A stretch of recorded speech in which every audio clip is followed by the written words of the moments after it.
Today we're interviewing David Cable at the home of Randall Kumba, and the interviewers are Randall and Cal Goff, and the interview is in Atlanta, Georgia. David, if you'll tell us your name, where you live, and how long you've lived there, and you can mention what you just told us. Okay. Get started after that. Sure. Dave Cable. I am currently living in Lawrenceville, Georgia, directly east of Atlanta, going towards Athens. We've been renting a place there for the last 4 years. Really lovely property, but we just put an offer accepted on a new home in Roswell last Friday. So as of a month from when we're talking now, the 8th of April, we'll be living in Roswell. Okay. Okay, the first question is sort of a general background thing. It has a lot of parts, so I'm going to read the whole thing and then I'll come back and we'll go one at a time. I forgot to mention that if anytime you just need a break, just let us know. Okay. They can splice all this, and they know how to do this Right. to where it's okay for us to be lurchy about this. And we can do a bloopers reel. Yeah. Okay. So the whole question is briefly describe your family background. That means your origin, your birthplace of your grandparents and parents, your date and place of birth, number of and gender of your siblings, your partnership history, and some experiences from your childhood that you believe had a profound effect on your values or your personality or your passions or the person that you are today. So that's the background stuff. Okay. So where were you born? And where were your grandparents, or where were your people from? Yes, my people are in Greensboro, North Carolina, and have been for a while. I was born May 20th, 1957 at Cone Memorial Hospital, which at that point was probably the only hospital in Greensboro, North Carolina. I think it's still the biggest one in Greensboro, North Carolina. My parents and grandparents and great-grandparents, and I think great-great-grandparents were all from that area. My great-grandparents actually were founding members of the Southern Baptist Church that our entire family went to for a couple of generations. We did not live in Greensboro, North Carolina very long, though. My dad joined Kraft Foods right before I was born, and he became a corporate man. So I was a corporate brat instead of an Army brat. We moved when I was growing up from Greensboro to Norfolk when I was 2, back to Greensboro when I was 3, to Dallas when I was 4, through first grade to New Orleans when I was in 2nd grade. We moved to Atlanta in the middle of my 5th grade year in '68. We stayed here until '72. Dad moved to headquarters in Chicago. So I finished high school in upper northwestern suburban Chicago at a fairly upper, I didn't realize at the time, but I'm realizing now, was a pretty nice suburban community in Chicago called Arlington Heights. Went back to Nashville, Tennessee for college, my university education, at a place that was called Peabody Teachers College, which is now the College of Education at Vanderbilt University. And I came back to Atlanta in '79. Okay. So that's a little bit about that background. Did you know your grandparents? Yes, I knew my maternal grandmother and grandfather. I knew my paternal grandmother. My paternal grandfather died when I was about 5 or 6. There were pictures of me with him, but I have very vague memories. I also had my great-grandmother, and I remembered my great-grandfather from around that same time. There's a picture of me sitting on his lap at his 90th something birthday and my 4th or 5th, I think. And my great-grandmother passed away at 103 when I was in my 30s. Okay. So really amazing family history there. Okay. Do you have brothers and sisters? I've got one brother, Richard. He is also gay. So the two of us are gay. In terms Older of, or younger? he's younger. He's 7 years younger than me. Uh-huh. So he was born in New Orleans. And only the one sibling. I also have my mother's brother is gay. And it's common understanding that my great uncle on my mother's side was also gay. He never married, never moved away from home, lived with his mother his entire life. And we just all, but this was back when you didn't even have words like that. Right. He was just he was just the baby who never moved away from home and lived with his mom. So. Okay. Your partnership history. That's pretty easy. I moved back to Atlanta in '79. I guess I was about 21, 22. I met John Helinski, my husband, in November of '81, so about 2 years later. I met him the Wednesday after Thanksgiving. We basically had a lesbian relationship because we moved in together by the end of January, very quickly. Yeah. And we've been together ever since, so that's what I'm going about 37 something, 36, 37 years, something like that. Mm-hmm. And got married a couple of years ago at the Lawrenceville Courthouse when the Supreme Court said we could. And remind me when he retired, or did he? He's been retired 12 years. Okay. Yeah, so he retired 12 years ago. He was John the- and I used to work together. He was at the public library as well, downtown Fulton County Library. So y'all met the year you got here, or did you? 2 years later. 2 years later. 2 years later. Okay. Okay. Do you remember anything from your childhood that you think had a more profound effect than a lot of other things on who you became as a person? Two.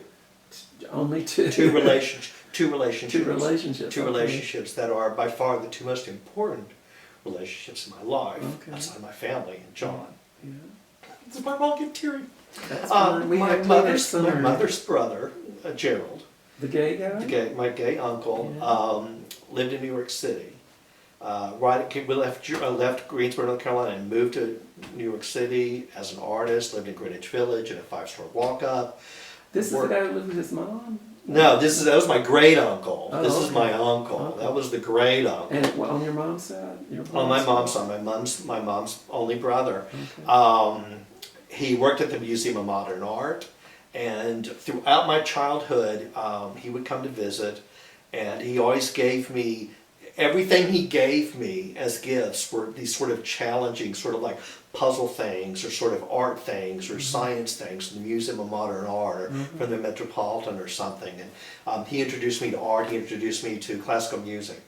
So I was listening to Prokofiev and Tchaikovsky when I was in 4th and 5th grade, when everybody else was listening to like the Monkees or something.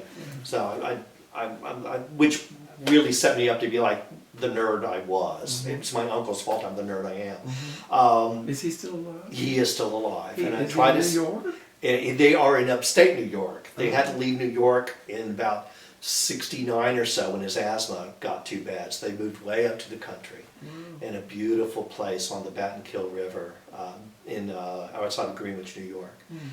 So anyway, he introduced me to music. He introduced me to art. He challenged me in terms of reading.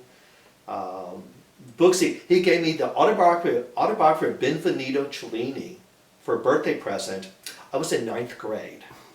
He gave me my first copy of the first volume of Proust's Remembrance of Things Past when I was in 10th grade.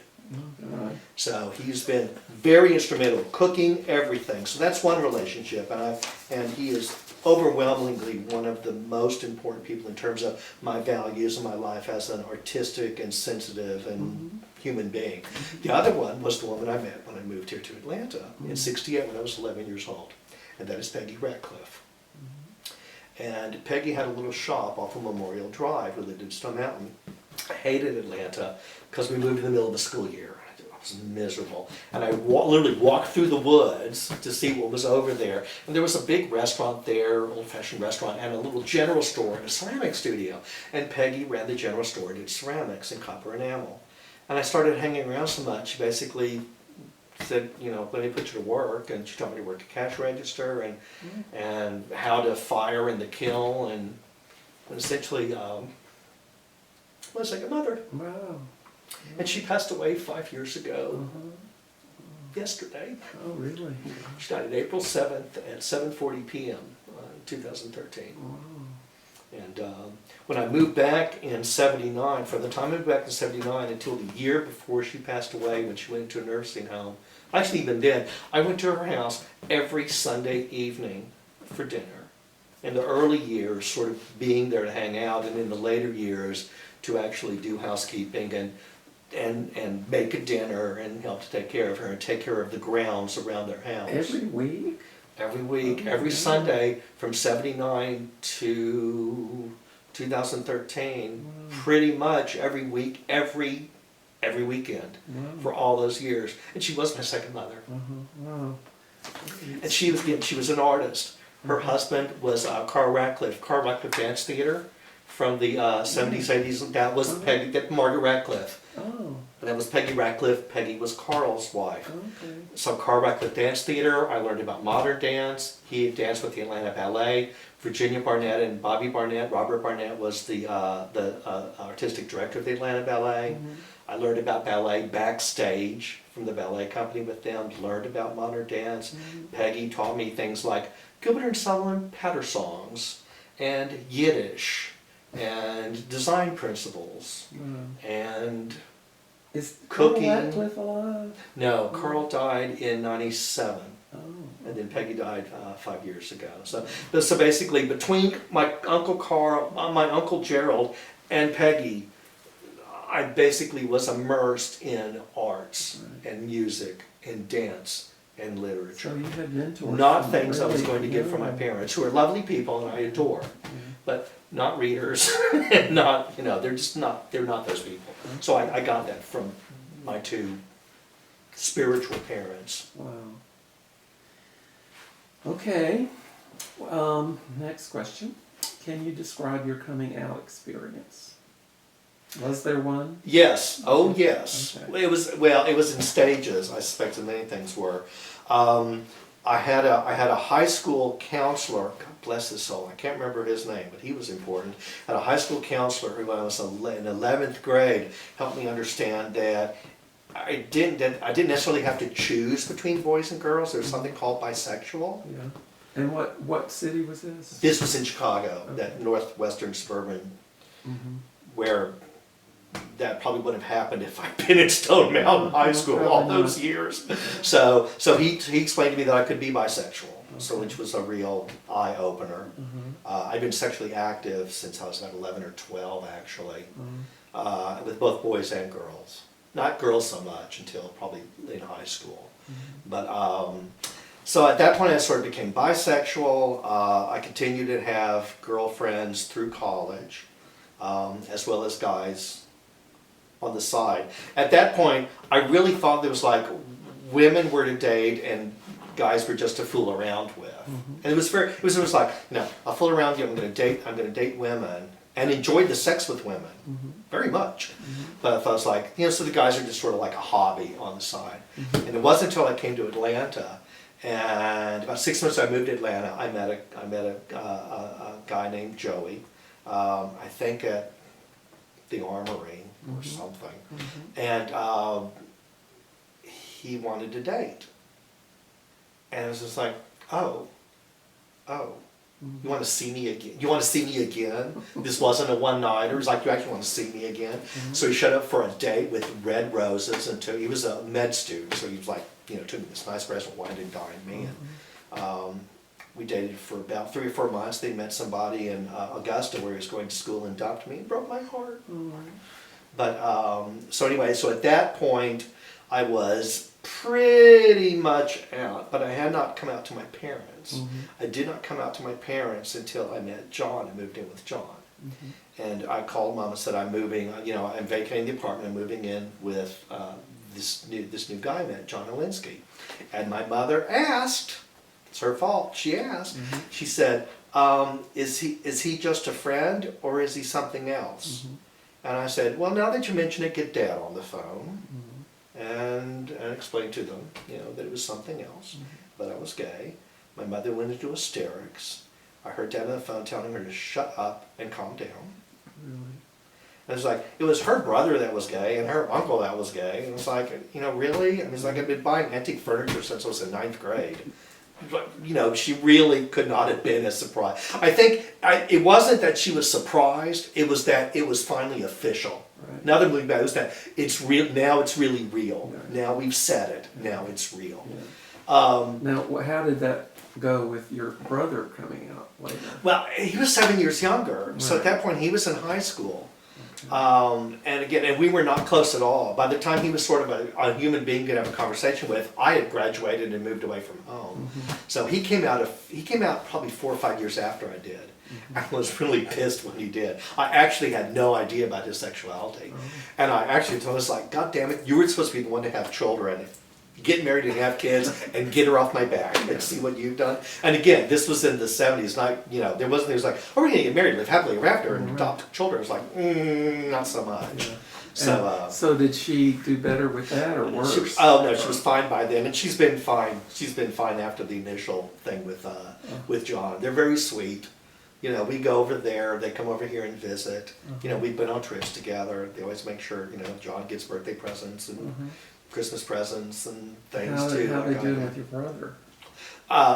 They live in Huntsville, Alabama, where my brother lives. They moved to Huntsville to be closer to somebody, and they couldn't trust me to settle down anywhere because they never knew where I was going to be. So my brother Richard and his partner Brian are over there running a business. Richard's interior designer. So mom and dad are over there with them. And Richard and Brian have been together.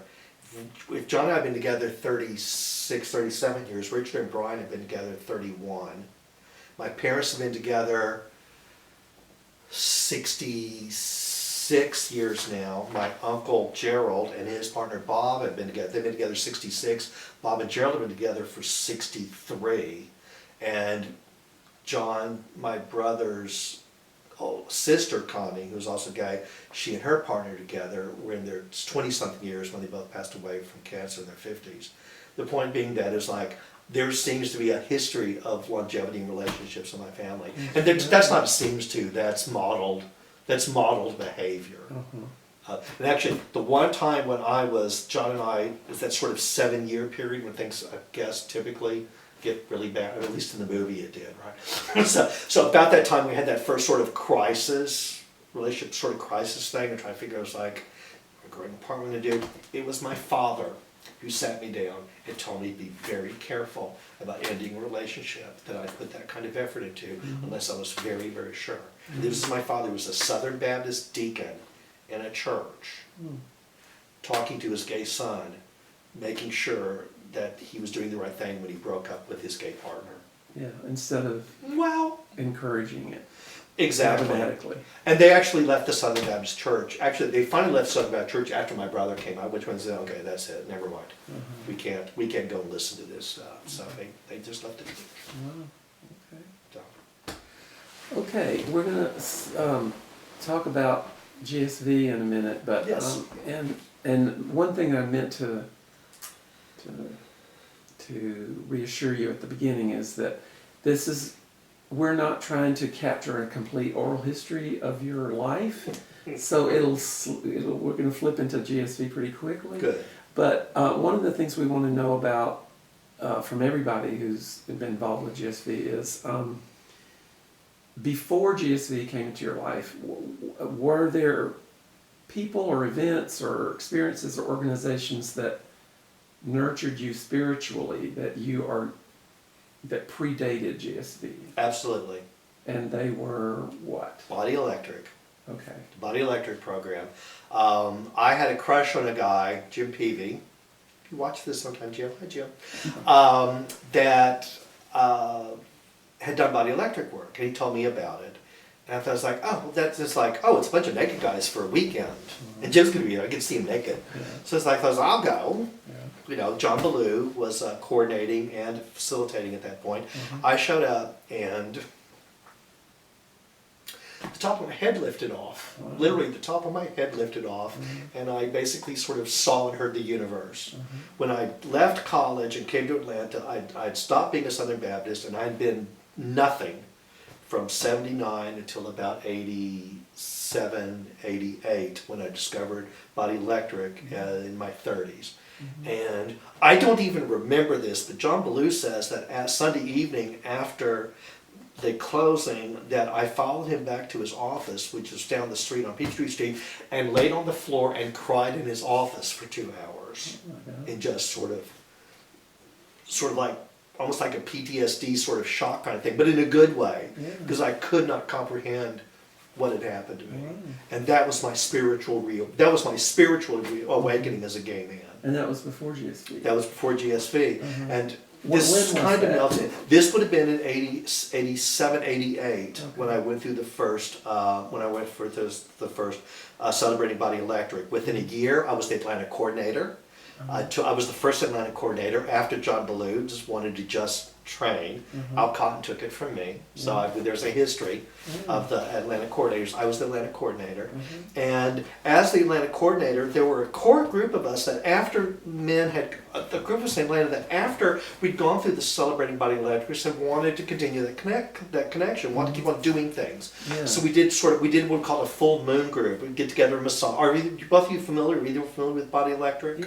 Okay, so we do massage and the big draws and all of that, and then we started doing we do like weekends. We went to, I can't remember the name of the place. There's a old mill creek south of town, a couple of hours. We went down there and did a little retreat weekend, which is where I became Jacqueline Bouvier Kennedy and as a chenille, and Martin Treewalker became Buffy Chenille, and it was fun. There's a whole history there. There's a whole separate chenille history we won't go into. But it was that group, we as the group of Body Electric people went to this little place up on Scaly Mountain with the Unitarian Universalist Church and rented their hall for a weekend and did a Body Electric weekend up there. And then 2 years later, I'm back in that same space with GSV. And that's really, I can't remember exactly who at the moment when I heard about GSV, but for me it was the extension of Body Electric. And in my mind in the early days there were two core energy sources for GSV from my perspective: Radical Fairies and the Body Electric School and the Body Electric participants, and of course they all blended in. So before GSV I knew Martin, before he was Treewalker. I knew King, I knew Ramon, I knew Tony James, I knew Ivan Bailey. I knew these men before GSV. So I did not come to the first GSV. I think it was James Broughton the second keynote. I think so. I was at the second one, Yeah. so I was not the first one, the second one. And to me, it wasn't anything new or different. It was just sort of an extension of I got a bigger family Yeah. that weekend. Now this, I think you said almost 11 years from Baptist to Body Electric. Yeah. Some kind of long period. It was. Was there anything in there that Nothing. that drew you at all? Nothing. Or Nothing. okay. It was like spirituality was not even, it wasn't even a word in my vocabulary. The whole idea of any kind of spiritual life, relationship with God, relationship with anything was just like gone. Okay. For that period of time, I never really thought about it. I was an atheist for that period. I never said those words either. But I had no belief system in anything. I just knew that I was gay and that church didn't like gay people. There was no place there. And I hadn't gotten to something else yet. And Body Electric just, Okay. it just happened to me. It just happened to me without my knowing it. I was not seeking anything when I went there. I was literally going to be in a room full of naked men for a weekend, and it sounded like fun. Okay. Go figure. And you said you don't remember how you found out about GSV. No, but it's like, I mean, it was Tony and Martin and King and Ivan and So it- Ramon and Could have who, been any of who those knows exactly. Might have been at dinner some evening, somebody somewhere. It was like, oh, there's this thing going on in September. You should come up. Okay. Well, do you remember how you decided to go to the first conference versus the second conference or whatever? What was going on with you that made you say, I think I'm going to go to this year?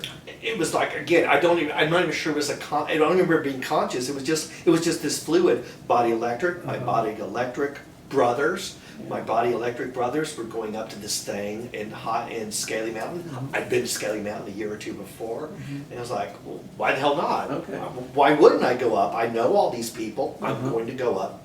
I'm going to go back up here and see this place I hadn't paid much attention to, called The Mountain. Okay. Now, you were already in a relationship with John by Yes. then, and do you remember anything about whether you wanted him to go with you, or you knew in advance that would never happen, or how did this play out with y'all? Over a period of time, that was a whole juncture of our relationship, quite frankly. Was, I don't know how well you know John. My husband John is a serious introvert, very seriously introverted. The idea of being on a mountaintop with a bunch of strange men for a weekend with optional nudity at points was like, His idea of hell. yeah, no, thank you. So I went without him. And that actually, for the first few years, there was a lot of sadness, anxiety, and this sort of sense of being torn between having these amazing, life-changing, blissful, ecstatic relationships on the mountain, and coming home and you can't describe these things to somebody else, you just can't, and trying to talk about them, and coming with resentment about you're not, I wish you'd go, I'm not going to go, and like being sad about that, and that really resolved itself, I think. When it really resolved itself, and now I'm not going to remember anybody's name. I'm going to blank on all their names. The early guy who had been sort of the drag mistress had been the lovely gentleman from Library of Congress in D.C. Came in all the big operatic games. Raphael. And after Raphael stopped coming, I can't remember this dear man's name, but a year or two later, he realized there's a void here, and he was going to step in and fill it. Why can't I remember his name? Do you know what I'm talking about? Yes. Yeah. So anyway, and we had dinner one night, and I made some comment. He said something about his partner. I said, "Well, where is he?" He's like, "Oh, he doesn't come to these things." I was like, and I started crying. I said, "You mean I'm not the only one here without their partner?" He said, "Lord, look around you. Half the people here have boyfriends and partners at home. We're all doing this on our own paths." And it was just like, it's like the heavens sort of lifted up again. That happens to me a lot, apparently. Basically, sort of everything just fell into place. Everything, all that sort of just fell away. I was like, oh shit, here I am, just sort of angsting about this and trying to make John feeling guilty about this. It's like, that's him. This is me. I was like, it's okay. The year after that, I actually led a small, you could just sort of break out up at the mountain, even with 8,000 hours of planned activities. You could always sort of, throw things in. I threw in a little informal workshop called Holding Hands on Different Paths, to try to gather other men that were in that same situation. You're here, your partner's not. What is it like for you being on this kind of spiritual journey when your partner is on either some other kind of spiritual journey or not on a spiritual journey? And it was extremely useful. There weren't a lot of guys there, but boy, there was a lot of catharsis in that. We were downstairs in the treehouse, sitting in those old horrible sofas. Well, good for you for doing that, because I'm sure that was very helpful. It was amazing. Yeah. Be careful with your water. No, thank you. Okay, so I'm sure a lot of things appealed to you that you found at the conference. Was there anything in particular that you liked or thought was distinctive? From my first conference?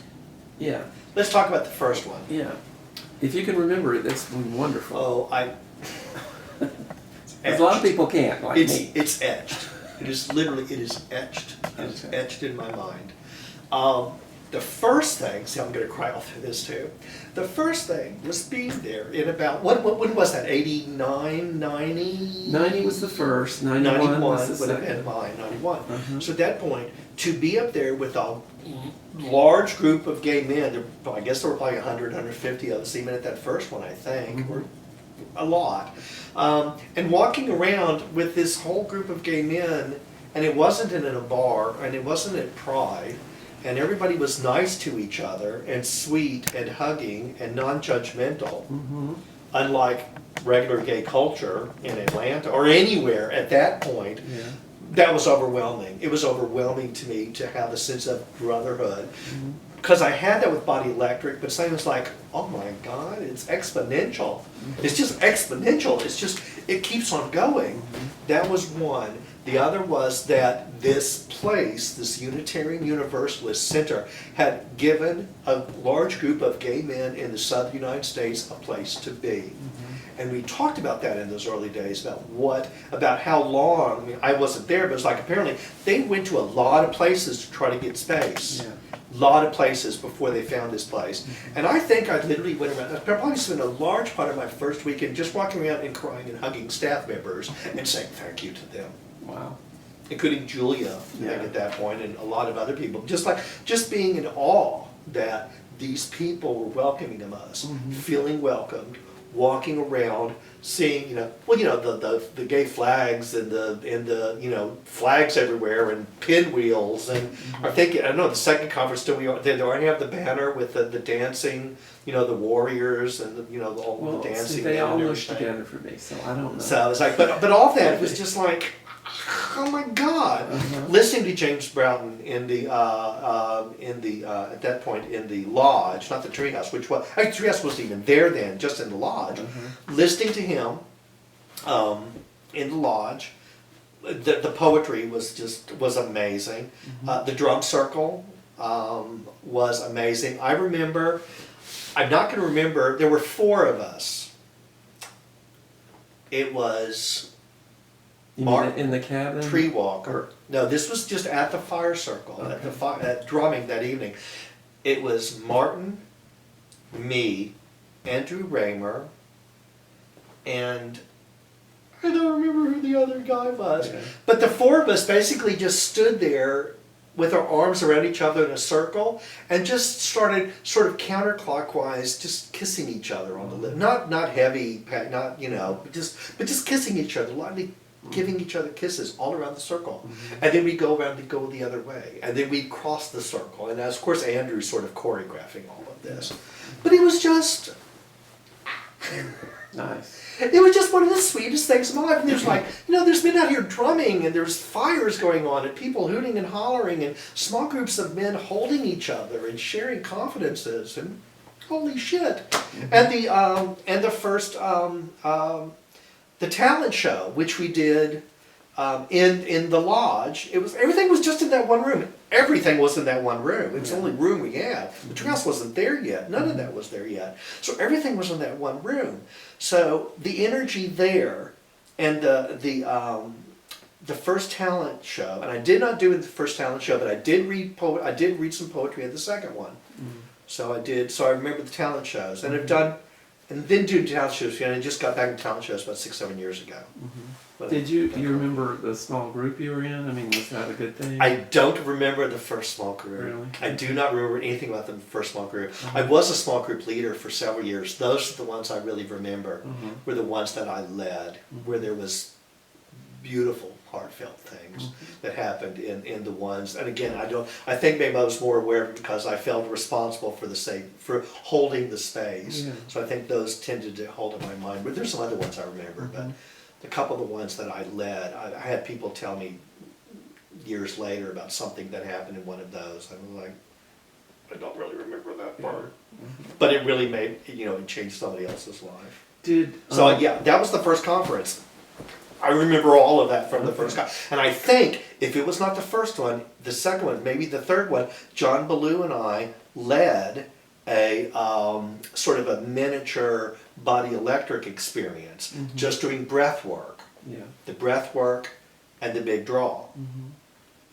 And at that point, I guess everybody was at the conference, so maybe 80, 90 people crammed in on the floor like a sardine can in that lodge room.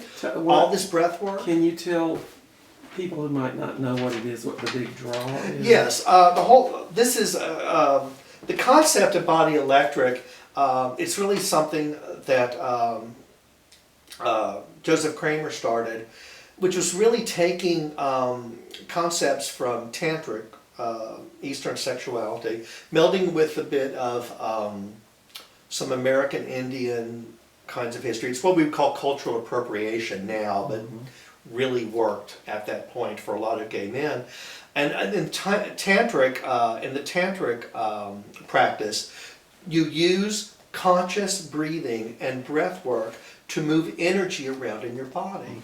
By moving energy around in your body, you release the tension that naturally starts to build up when you're sexually aroused. And normally, men, you want to get off. So you want to release that tension by having ejaculation. The other way to manage all this, tantric sexually, is to do all this breath work while you're receiving pleasure. Use that breath work and then pull it in with something called a big draw. So you're flooding your body with oxygen, letting all that go everywhere, and then pull it in to this, literally a draw where you draw all this energy up into your core, not your sexual core, into your core, and then pull it up and then release it in a flood of exhale and a release of tension, which is basically gives what they call a full body orgasm without ejaculation, which is the reason why Sting and his wife, Sting years ago talking was like, oh, Trudy and I can have sex for 3 days. And everybody's going like, what the hell? I'm thinking, tantric. So that's what we were doing as men. So that was we did that work, that breath work, and then that release of energy in this small space with 80 men. Were either of you there? No. The roof came off. There's a lot of roofs coming off. The roof came off the building. I don't understand how the building is still standing. The energy, the flood of just pure energy in that room at that moment was overwhelming. I still hear men that were there talking about that, and it's been 25 years ago, and there were still men there that still talk about that evening. It was magic. That's sex magic. We were doing sex magic, but we didn't even know it. Was there anything that happened at the first or second conference that was totally new to you? I mean, a lot of this is all stuff that was familiar to you, but was there anything that felt a little alienating or a little new? There was nothing alienating. Okay. It was like, I moved my entire life. It's the concept of being alienated is foreign to me.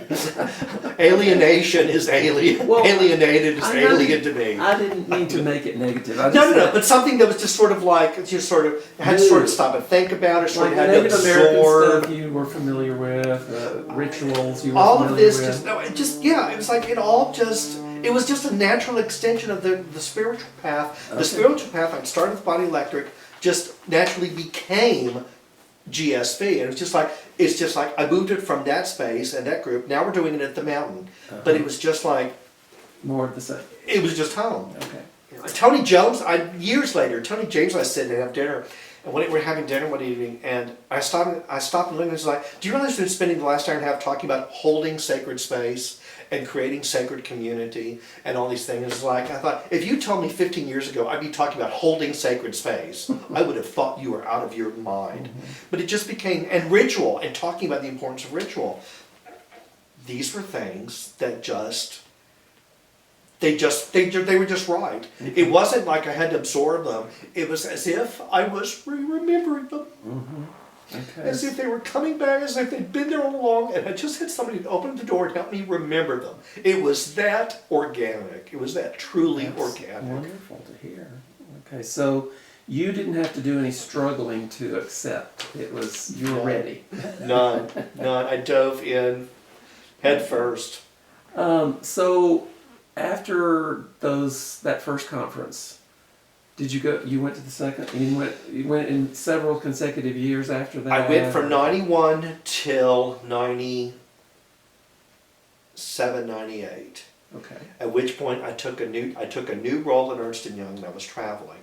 And I traveled every week, Monday through Thursday or Friday for 3 years. Wow. Almost every week. And at the time that the fall conference was in September, just happened to be the same time that a big meeting was in London every year. And for those first 3 or 4 years, I did work. And after about 3 years, I think it was Tony, again, I'm very close to Tony James, Tony, and I suddenly was like, you know what, if I just put it on my calendar at the beginning of October the previous year and block the dates and say I'm on vacation and arrange it otherwise, these things can happen without me. So I went to my boss and said, Diane, it's like, there's other people who can do this stuff. You know, it's like I'm taking off that week in September, and that's me time. And from that point on, I went pretty steady. Every once in a while, I would miss a year. I missed a year for whatever. John had some health problems at one point, so I missed that year. And there was a year with something else going on. And the years I missed were just like, well, you know, somebody's got to miss sometimes, so a new person can take a slot because there's only so many seats. So I'd sort of come and go, but I was never away for an extended period of time again. After that, that was my one real gap. And I will tell you the other thing about, as the years have gone on since then, and Ernst & Young is a very inclusive, diverse environment, so it's very openly gay there. And I would tell, you know, people would understand that it was like, I'm doing this men's thing in September. And at this point, I was managing teams. And at one point, 6 or 7 years ago, I had a big team, and my a guy that was one of my chief customers, my chief clients, and they all started asking him these questions and everything. And then I found out afterwards. I came back, and I talked to Mike, this customer, and he said, "Do you know how happy everybody is when you go to that conference?" That's what he means. It's like you come back from that weekend glowing and happy and relaxed and just so obviously at peace with yourself. I said, we just all love watching you have that. That's sweet. And these are co-workers at an audit firm. Although we weren't auditors, we were, you know, the other people. But like my homegirls was like, oh my God, we're so glad that you get to have that and you get to be that wonderful thing you are up there. Right. God Very bless them all. supportive. What are some of your personal favorite activities that happen at the mountain versus some of that may not be? I mean, I get that you're very enthusiastic about the whole thing. But Yeah, is there exactly. anything you Okay, yeah, particularly look forward I to? adore the talent show. Oh Okay. my God, I adore the talent show. Well, talk about that a little bit then. Why do you adore it? It's just because everybody's so brave. You see men that are there for it's their first time. And they get up there and do something on stage, whether they've really got a lot of talent or not. They just want to get up there and be part. Because everybody, if you get it, you get it. You're just like, this is creative. This is safe. This is supportive. This is welcoming. If I'm going to make an ass of myself, here's the place to do it. Right. And you see so many men doing that. Yeah. And I'm not going to remember his name either. Must have been 6 or 7 years ago. There was a lovely young man. We were cabin mates, and it was his first time. I'm trying to remember. I want to say it was a Randy something as well. Anyway, it was his first time having a little bit of, you know, just sort of getting adjusted to everything. And he had taught him. He'd played the ukulele. He was teaching himself the ukulele. And he was really hesitant. It's like, you need to play the ukulele. I said, you're really good. You need to play the ukulele. And I had to sort of talk to him a little bit. He says, like, you really can do this. He's like, well, I know I can. I was like, well, then you really should. You really should do this. And then he came to me and he said, I don't know what to play. He said, I could do Tiptoe Through the Tulips. I said, well, you could, but we all know how that goes. And do you have something else? He said, well, I could do Defying Gravity. For me, I said, oh my God. I said, you do Defying Gravity on the ukulele in this group, you are going to kill in the best possible way. That room's going to go insane with you up there with this sweet boy and this ukulele. Don Lashley. John laughed, yes, Don.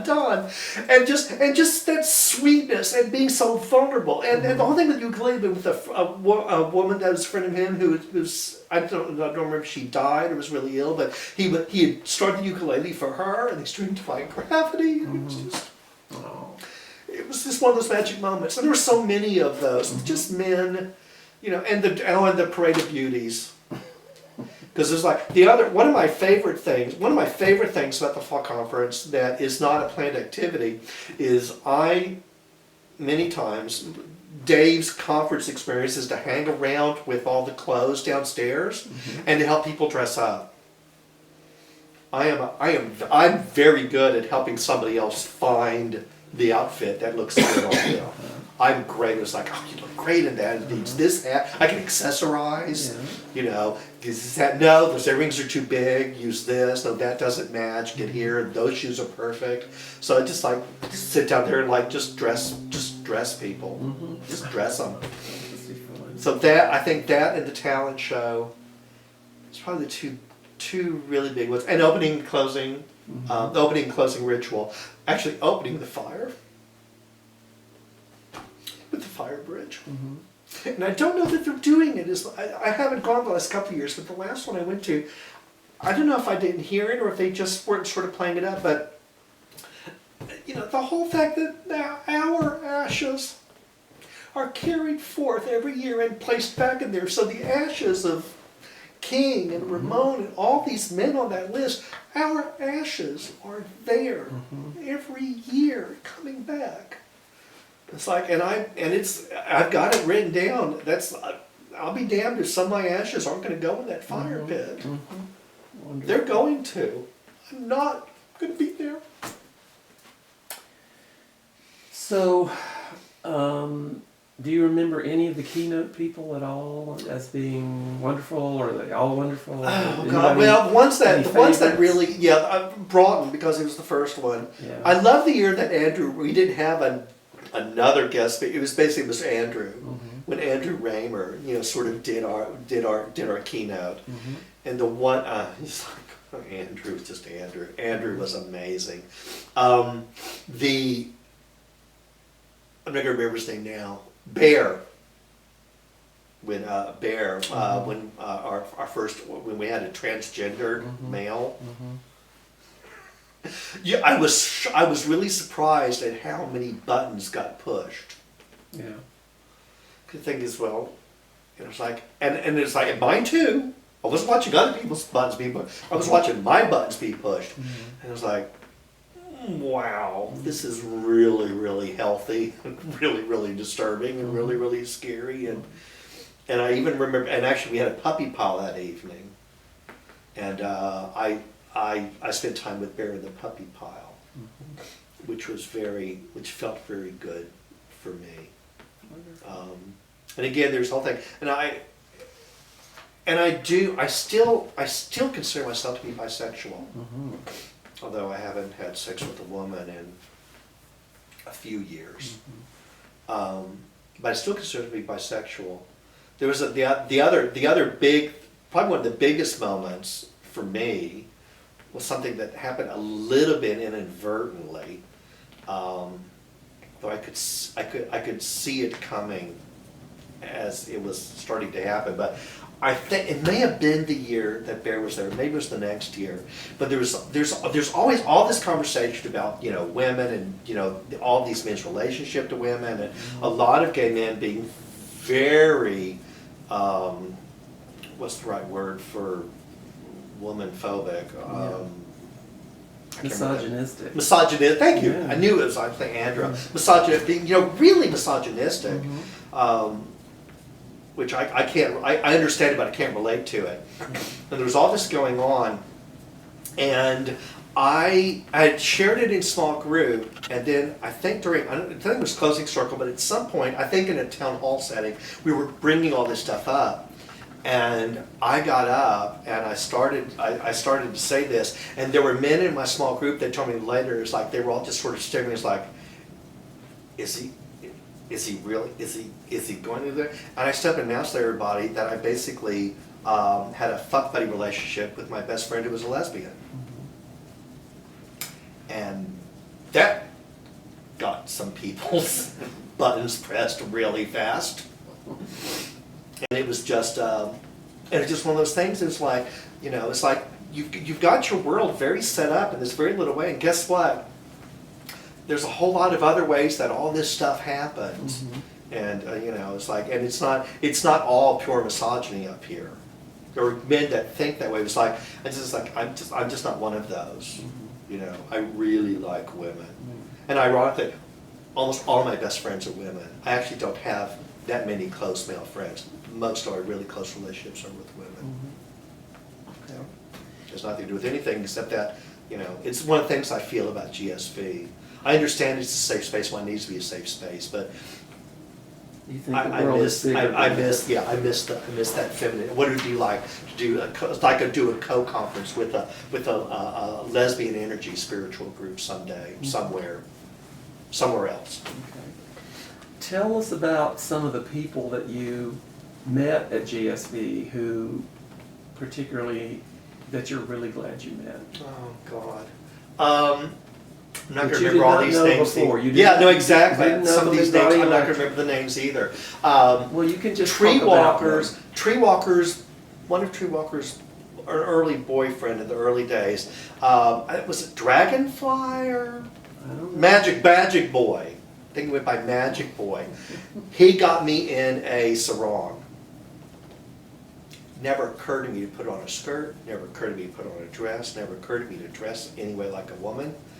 You know, I'm very comfortable, I'm male, you know, I'm cisgender male, and I'm perfectly happy that way, thank you very much. And he got me into a sarong, and oh Lord. You know, and like I said, years later, now I'm the one downstairs helping everybody else find the dress that fits them right. Yeah, yeah. So that was big, was Magic Boy opening up my feminine, opening up and showing me the positiveness on my feminine side. That was a big one. Part of this is just I'm tired today. And if you Bob, don't, you don't, Bob, our music master, who's retired as music master. Yeah. I can't remember Bob's last name now. Strength. Strength. There was just, we were in a small group together one year, and Bob and I just spent the entire weekend. We were like, you know, we were sort of like best buds for the weekend. And I have this image in my mind of the two of us leaving the dining hall and skipping down towards the lodge, literally holding hands and skipping and laughing hysterically. And it's just one of those, just a random, Yeah. lovely, sweet moment. Cassandra, yeah. I was terrified of Cassandra. I think a lot of us were terrified of Cassandra. Yes. But, Or at least wary. or wary, but I really had, knowing Cassandra was one of the things that opened me up another level of inclusiveness and diversity in my outlook. That was like, I had not known, genuinely known and been close to somebody that was, quite honestly, certifiable. And to be around that and not, and to move through the sheer, the anxiety, the wariness is like, oh, there's a loose cannon here, to quite frankly, it's just like, holy shit, what's he gonna do next? And just being around that was just magic. It really was magic. I'm trying to, who else? Oh, good Lord. So, I'll have to think, I'm sure I'll think of some more. Okay. Everything's sort of blending together, but, well, Andrew Okay. Raymer, just very we were never close. I mean, like, I don't, you know, he wouldn't consider me sort of part of his inner circle, but huge effect on me, very profound. Speaker is just everything, the way he carried himself, all of that was just very profound to me. It was about it showed how a man becomes a man in a gay society, how to be a man in a gay society. Yeah. Okay. It's three big ones. What are the ways that you've been involved in running the conference or planning a conference or whatever? I haven't. Well, you've been a small group leader. Small That group leader, counts. that's it. Definitely counts. Yeah, so I have been a small group leader. That's as much as I've been involved with ritual or planning. I've actually been invited twice in past, in previous incarnations. I was approached twice to be on the board, and both times I was working Ernst & Young and working 67 hours a week, and I both politely declined. Well, maybe I'm at a point you'll have now that I'm another retired, chance. but again, but the energy's sort of shifting too, so I'm gonna talk Right. to Tim Flood and a couple of people and Okay. see if there's something there, All right. or if the energy's moving. Okay. I feel like there's you know, there was a period of time when we who are now the old guys were really concerned if this thing had legs. Yeah. Is this going to, what happens when we get too old to Right. plan all this? there were no young people. When we had this whole thing bringing in, we had like scholarships to bring in younger people, and sometimes it worked, and sometimes it got sort of weird, and sometimes kind of there. And there was all this room. It was like, oh, it's just going to die, isn't it? We're just going to lose it. It was this little magic point, like Camelot. That it was just, it's going to go away. It was like, and you know, no, it hasn't. Now there's a whole new generation. Right. There's a whole new generation, and quite frankly, part of me, emotionally and psychologically, thinking, am I needed at this point? There are other men there like Tim, and Tony, other men that have that directional energy, and I just need to really look at myself and talk to them and figure out, is there a place? Is my energy needed, and in what way might it be needed? I would love to work on ritual. Okay. Or small group lead. I keep asking this different ways. Whoever's but watching this. This will be the last time I'll ask Ask it, about. okay. Is there, if you ever felt uncomfortable at the conference, and if so, what was it that made you feel uncomfortable? And you can think about it. No, I know. I know exactly. And it's not. I mean, there's no right answer to the question. It's just that we want to see if there are any trends about things that we could make go away as Yeah. uncomfortable stimulus. The one thing happened, and it wasn't. I wasn't even. It sort of happened after the fact, and I got really very perturbed and very angry and very upset, and never confronted the person. So that's my fault. But small groups. Vegas rules. What happens in the group stays in this group. And this was John did go once with me. Oh. John went with me once. And he did a reflexology. He led a workshop the only time he went. And he had to leave early because he was interviewing at Yale for a library position the end of the weekend, so he had to leave early. But sometime at that time, I had unloaded something in the small group, something about John and what he was doing with work, and something about there being some sort of, there's some anxiety or a little bit of tension or sort of not understanding things. And this guy sat next to John at dinner and shared all of that with him. So John confronts me with that after he's gone to Yale and comes back, and I'm home. Yeah. And it took us about a month and a half to get through that. Yeah. Yeah. And it was like, That was that was just flat out betrayal. Yeah.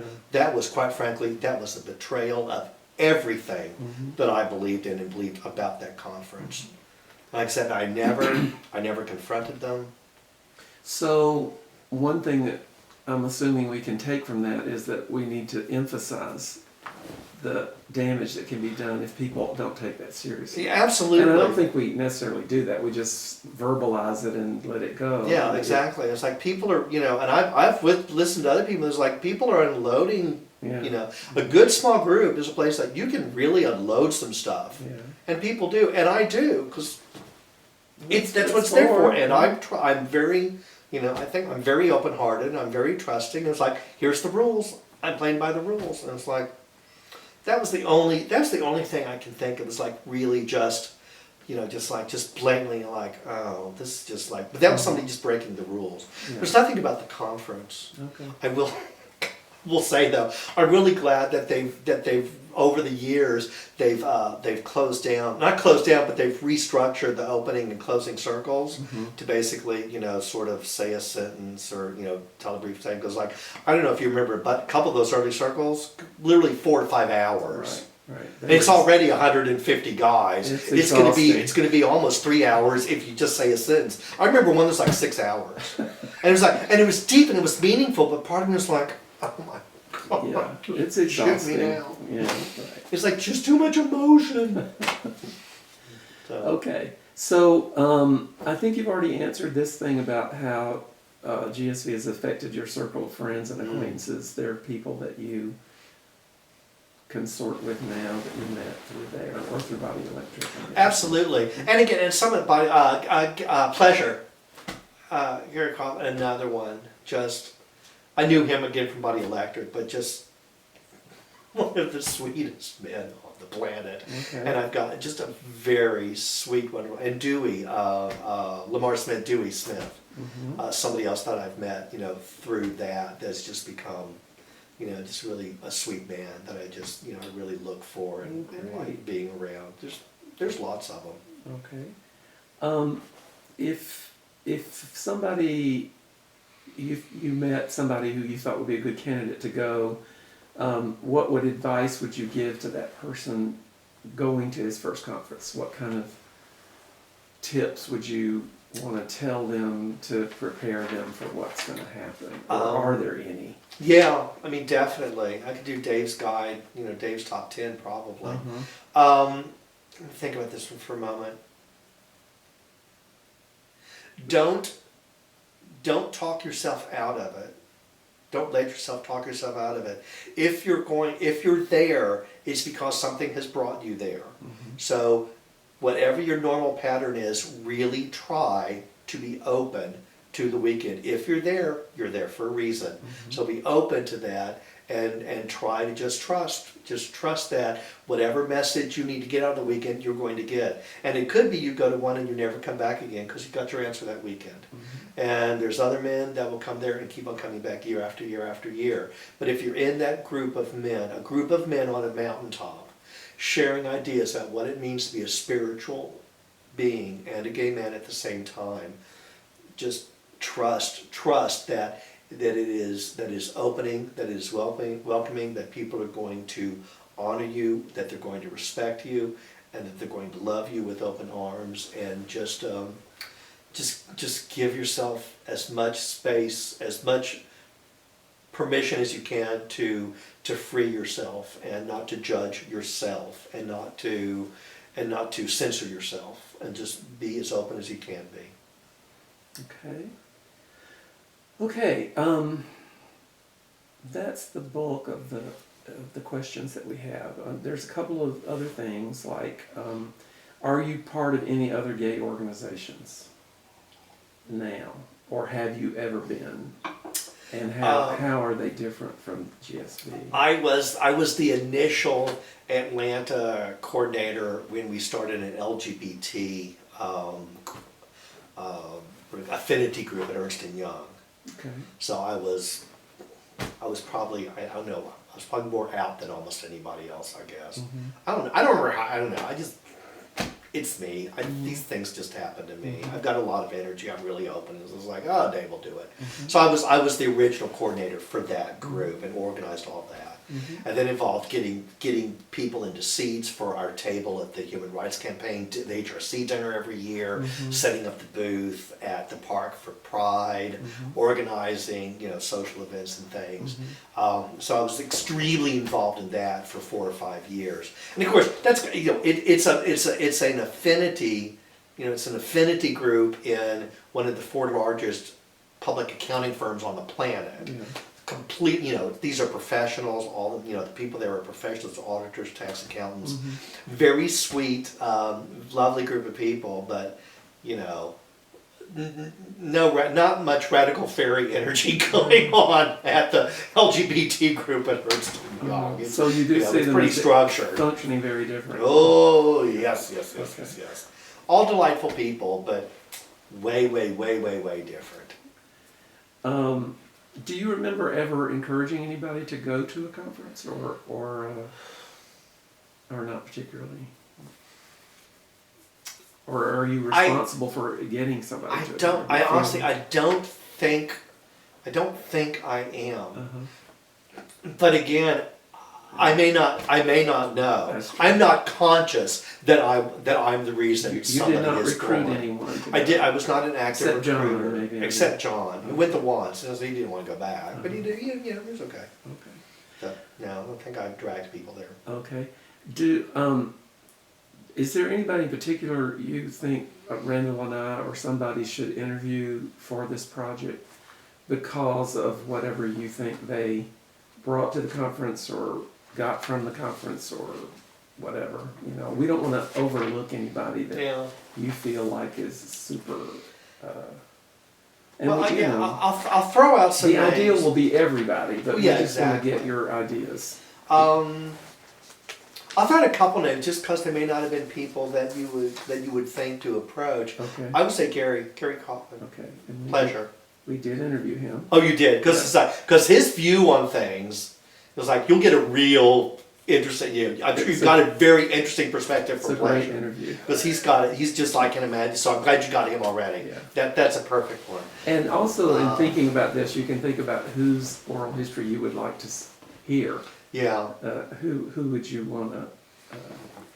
I have a feeling, but the names I'm going to name are going to be people you probably already talked to because they're people that are pretty prevalent. Okay. I haven't even seen Dogwood the last couple of years, but has somebody interviewed Dogwood? Not yet. I'd say to interview Dogwood. Okay.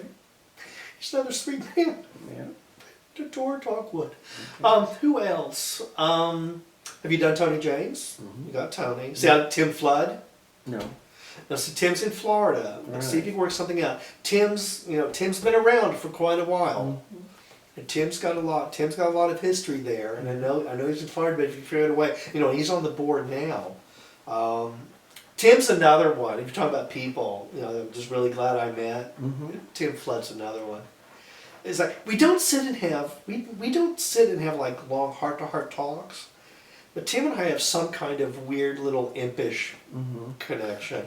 And it's like, and it's literally at that level, it's really imps, it's impish. From the first time I met him, we can, and for all these years since then, we can be on opposite sides of a room and glance at each other and start giggling. Just look at each other and start giggling. It's just like, it's impish. It's truly impish. And I don't know what all that's coming from, but that man is mischief trouble. Okay. Well, we hope to get down there at some point, or maybe get him at a conference. Get him up here. Um, Wait, I was trying to think of a couple of the other ones. Again, I can't remember anybody's name at the moment. okay, that's okay. Because I'm just blanking on everybody's name this afternoon. That's fine. I'll tell you later Okay. if I think of one. Yeah, which please contact let us info. know if Yeah, anybody as crosses I your think mind. of someone, I'll let you Because know. we cannot know everybody. Yeah, exactly. And, we want And we all have sort of little different circles. right. Okay. I don't know that that anybody can answer this question, but it's one that we ask everybody. Do you know what you value most about GSV? I mean, why it's irreplaceable, or what makes it different? It's what I talked about at the very beginning. Okay. It was the place. It was the place where, coming from Body Electric, that I discovered that there is a positive. That it is possible to be a gay man, an actively sexual gay man, and have a strong, active spiritual life at the same time. That my sexuality and my spirituality do not have to be divorced from each other. Mm-hmm. That's the key of it to me. It's gone in a lot of directions from there. There's lots of other things going on. But in my mind, that to me, from my point of view, that's the heart of it. Gay men talking to other gay men about spiritual journeys. Mm-hmm. Gay men talking about spiritual journeys and all the different I did not know any Wiccans Mm-hmm. before this. I was a good little Southern Baptist boy. Mm-hmm. I just didn't know a lot of Wiccans. Probably did know a Wiccan or two, but I didn't know a lot of Wiccans until there's Lord Peregrine. Again, another one that was like, I can't imagine my life if I had never known him. Mm-hmm. It's just like they just touch so much, and just bring such deep spirituality, such deep meaning to the things that they do, Mm-hmm. that really make a life examined. Mm-hmm. That is a life worth living. Okay. Okay, now this part is not particularly pleasant. It's supposed to be, but this group of dead people. Yes. The general idea behind this is that we had this fantasy that if enough people had enough memories about enough of these people, we could stitch together for people who've not met these people Yeah. and who will never meet these people. Where's who my they would copy be. of I'm going to the? give you this list. I was like, is that my copy with my names and my notes and everything on it? No. Did you bring Yes, that? I prepared it. It's Okay. one of those. It's one of those pieces of paper. It's got some little pink notes on it. It does. It's not really notes, but I've got everybody highlighted that I wanted Okay. to talk about. Well, I'm looking, and I don't. Oh, maybe no, wait, maybe I've got it here. I'm off camera. All right. So No, it's not here. it is not here. Well, Give me your list then. I'll look off. There's our list. Okay. And there's also one that I think the last page of that would be it too. No, I don't know. I'll go off of this one. Okay. I can do. I expect this is probably getting a little bit windy. This one. How about some just sort of like almost like a montage, just impressions. That's some, what we some want. Good, How some did these good just people make you impressions. feel? And Yeah. what did they look like, if you can tell us that? And any story about them too that you recall. Okay. I'll start with Ivan Bailey. Okay. Ivan I knew from Body Electric as well. All right. What did Ivan look like? Ivan was sort of tall. I remember him sort of tall and rangy. Mm-hmm. The main thing you notice about Ivan immediately, and until you realize what he was doing, it was like, why are his hands always so dirty? It was like he's like this constant grease thing, and the computer says metal. Mm-hmm. It was like, oh, he's welding all day. That would explain that. I just think of him being just so. I think about his talent. I think about how much he loved his boys. He had sons. He had two sons, and Okay. one of the things I remember about Ivan is how much he adored his sons, and how much he did with them, and how supportive of them he was, and how Were they much he grown up? cherished it. Or- No, they were adolescents at that point. Oh, He really? talked about they watched their thing was they watched the X-Files every Sunday evening, and he had little routines and things with them. And I just remember, I know of a lot of men, they were good fathers, but Ivan. That you really understood that it was like there was his art and parenthood. Those were the important things in that man's Yeah. family, were his art and parenting, being a parent. And I admired it and loved him for that. And he was So, a Body Electric guy. He was Body Electric as well. I knew him from Body Electric before. Okay. Sweet man. I'm just going to go down the list. You can. Oh, Shauna Please. I did not know Shauna Please very well. I really only met her probably this couple of years before he died so suddenly. But he had stood up. I don't know if it was it wasn't during a small group. I don't know if it was during a opening or closing circle or during some town hall or something. But for him to stand up and tell, it was the storytelling one where we asked these different men Right. to tell stories, and his was one of them. And I came out of there and I found him afterwards just to tell him, thank you so much for helping me understand something that I just had not really considered. That was like just transvestism, just transvestism.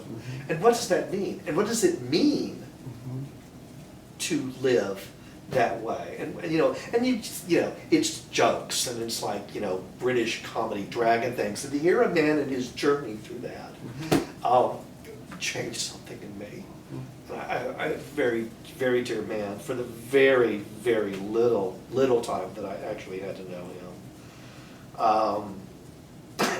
Tree Walker. I knew Tree Walker from the very early days of Body Electric. And Martin was part of my tribe. Yeah, we have tribes. Martin was part of my tribe. There was a small group of men that were really instrumental to me. Tony James is one of them. John Blue was another one. Martin. Tree Walker was another one. He was just instrumental to my growth and my being within GSV, and as a gay man and a spiritual man was Martin. I don't think there's anything else to say about that, but he was just such presence and such sweetness and such humor. Just humor and just. Now, I don't think anybody else has mentioned that, so I'm glad you did. Oh, Tree Walker, there was a lot of giggling, at least with me and Tree Walker. I'll tell you the other thing. One of my most important things about GSV, and I didn't say this earlier, GSV, being in GSV, and particularly we talk about ritual, and things about circle, closing or opening circles of ritual, and ritual, Catholic ritual, or, you know, Lord's Supper, ritual. Ritual in my mind, ritual's deeply serious. It was body, it was gay spirit vision. When you got a whole bunch of radical fairy and a whole bunch of gay men in a room, ritual's gonna work, or sometimes something odd's gonna happen. And you know what? That group of men, when something goes a little off kilter, that's the group that taught me, it's like, it is not a tragedy, it is not something to erase or try to figure out or fix or go back and rewind. Dive right in.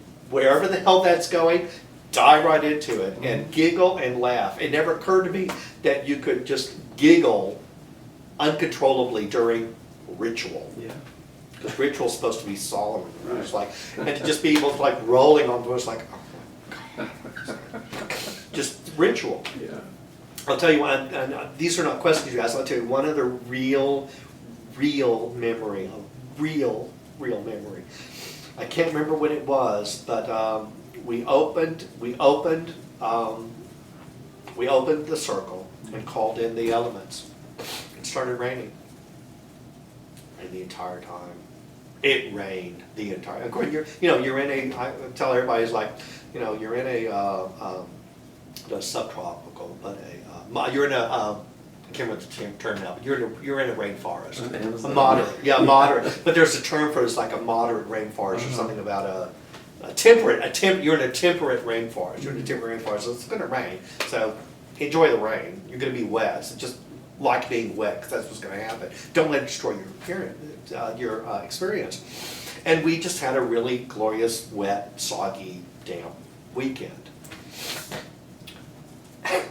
As we closed the circle and released the elements, literally, as we released the element of water, a beam of sun came through the window in the treehouse, and literally, we all just basically just started laughing hysterically, And I looked at it, was like, "Don't tell me we're not doing magic here." Because we called them in and we released them, and they were really listening. They were listening. That's the kind of things that we did. That's the kind of things we did. That we were that group taught me that you actually can't. Magic is real, and you can do magic. And it's not like what you read about in a funny little book. It's not what's on the Sci-Fi Channel. It's real magic, which is changing people. Changing people's insides and changing things. You're changing the world around you, and that's what we do there. So that was all about Martin. Golden Eagle, I didn't even know Golden Eagle had passed. No, I don't know who that is. I didn't know him really well, but he was it's a big guy. He's one of those I had sort of a crush on. I have a crush on a lot of people. He was just a beautiful man. Just like, again, good humor. I remember humor in so many of these men. Because that's what I look for. It's like, I look for the twinkle in your eye. And I look for the grin, or the self-deprecating little something or other. That's what I remember. That's what attracts me. Ramon Noya. Again, I knew Ramon. I think probably more through Tony. He was from Body Electric too, but I think Tony and Ramon were. What did he look like? I did not know this. Ramon Noya. He was Hispanic, Latin of some sort. Not tall. I think it's probably maybe about my height. Again, it's like you're asking somebody who's very short to talk about what people look like. Everybody looks tall to me. I don't remember him being particularly tall, so he must have been around my size. I don't remember. It's not the physicalness. I learned a lot about music from him. Music. Body Electric stuff. There's like, he had wonderful music collections. He's the one who introduced me to Brian Eno and his there he had a series Music for Airports and Music for Landscapes. I learned about those from Ramon. So I learned of music from Ramon. Is really what I learned. And again, just a sense of being so deeply creative, but so humble. All of these men, Ivan, all these men that are so important artists, important creative people. That was like, they're so humble about it. They're so humble in their gifts. And approachable. And approachable and humble in their gifts. And any real true artist is, I've discovered over the years. But it's not the image that media has given us of, the diva or the the weird artist or something. It was like being around this group of creative men, and Ramon was part of that. Every time I walk into the dining room and walk under the light, the dining room that was dedicated for Ramon. I think of it every time I walk into a meal. I think of him every time. Crazy Owl. I knew Crazy Owl from Body Electric too. I went to visit Crazy Owl one time. I think it was Tony, me, and Mark. I can't remember who was there, but there's a group of us went to see Crazy Owl. He was living at the back of some vacant lot, someplace outside of Decatur. Yeah. Flat Shells Road. Flat Shells Road. Okay, so I just don't remember, but we went to visit Crazy Owl. He was living like a chicken coop. It was in a chicken. He was living in a chicken coop. He was living in a chicken coop with some extra tin and some shells, doing basically sort of shamanistic, quite frankly, basically what the old village witch would have done in medieval England. Herbs hanging everywhere and medicinal things and sort of all this stuff going on. And you just think it was like, holy shit. But again, Crazy Owl is crazy like a fox, Crazy Owl. There was nothing crazy about Crazy Owl, really. That man was so centered, so incredibly centered, and so absolutely sure about his place on this planet and who he was and what he was supposed to be doing. It was just pure conviction in everything. And then, of course, you get to know him a little bit, and you realize, his background. He was a statistician.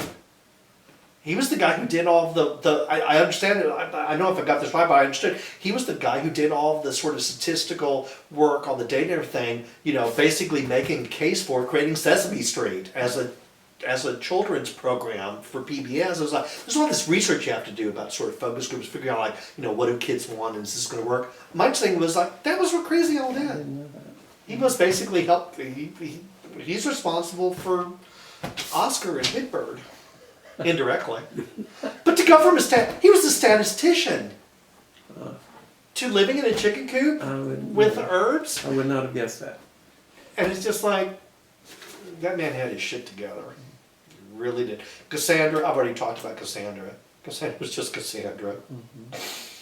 John Stowe, I did not know John Stowe well, again, but the only thing I can think of John Stowe, of course, were the oils, his essential oils, and all the work he did with aromatherapy, and just his gentle hand on your forehead, anointing you with whatever oil mixture he made up for that particular conference. And he always had a blend that he had made, and very careful about anointing. And just a sweet man gone way too much too soon. King, the only thing my memory of King, probably a lot of people, King was the Green Man. Dancing around the edge of the fire. And of course, you'd had to know it was King to know it was King, because it was like, it was the Green Man. It was this live bush over there in the corner, waggling around and being crazy. And that, once you knew it was King, it was like, that was King, and that's who he was. He became the Green Man from British Anglo-Saxon mythology, and that just encompassed him. I did not know Raven. I wish I had. I wish I had known that man, but I never. He was gone before. There's other names on here I vaguely know, but not enough to have memories of. I've told you about the ones that I have some special connection to or memory of. Okay. Well, thank you. Yeah. That was Sweet vivid. men, sweet men all. All right. So, we're done. Unless you hope that we would ask you about something that we didn't touch on, or you want to say anything else. I will say, you had said something at the beginning about so what now? Yes. I retired a week ago. This is April 8th. I retired on March Friday, March 30th. So I've been retired a whole week. All kinds of things getting ready to open up for me. I don't know exactly what altars are going to be, but certainly an aspect of spirituality is there in that. That would not have been, if it had not been for GSV, some of the things I'm working at, I'm doing and thinking about and I want to do are things I may not have been thinking about if it had not been for Body Electric and GSV. You know, getting back to doing a morning ritual, a meditation ritual. I want to start with a sun salutation, 20 minutes of meditation, another sun salutation. Those are not words or things I would have ever been probably even aware of if it had not gone through this journey for the last 20, 30 years of having that experience of trying to create ritual space for myself. I keep a little altar, you know, and I always have with, you know, we all, I don't know if all, but I know a lot of the GSV guys have, we all have our little altars, and mine shifts and changes, as it should, but the fact that I've got an altar, that I've got a little altar space for us, I was like, that wouldn't have happened without GSV. And it's very important to me. The whole idea that, you know, thinking about if I have a place with GSV organizationally, going forward from here, that's something I can think about is, you know, is there energy, is my energy needed, is there a place for my energy, something I can do to be of service at this point, now that I'm not working and I've got time to do that for them. So that's a little bit about my path looking directly ahead. Great. Okay. I can't think of anything else. All right. Have we exhausted you? Are you exhausted? No, actually, I feel really energized. Well, good. I'm the extrovert, so this kind. If you're an introvert, this thing exhausts you. If you're an extrovert, I'm pumped. Yeah, okay. So I feel really good. Well, thank you so much. Thank you. This was really nice Thank you. to hear.